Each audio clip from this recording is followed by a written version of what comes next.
sadan waxaan tiriyay markii aan arkay xaaladaha lagu jiro abaaraha caafimaad darrada miyiga iyo dhul badan soo maran taraa ku soo maray waxyaabo badan ka jira abaara aad u fara badan caafimaad darrada meel walba ka jirta kulli waana iska duceeyo insha Allah ilaahayna wuu naga saar doonaa abaara iyo xanuunada magaceedana waxa la yiraahdaa abaar orisay jiilaal abdaran ummadiyo oonta ari riiqday geel irmaan ku guray oo nirka ilaabay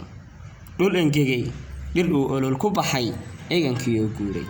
waa waxaan ku soo arkay tan iyo idamadii hawdka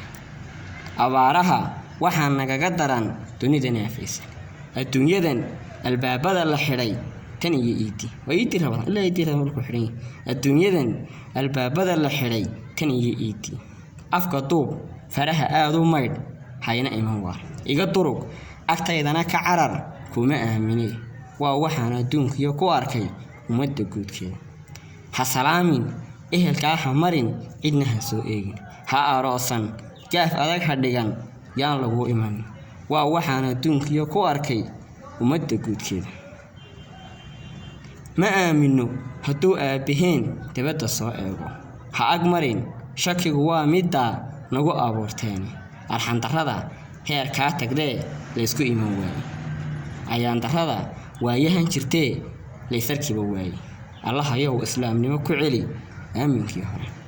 Allah ayow adduunyada ka saar cudurkan afay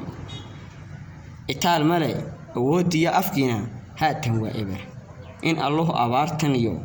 kan naga saar cudurka adduunyada ku fiday ayar naga qaado oo caafimaadku waa shay adag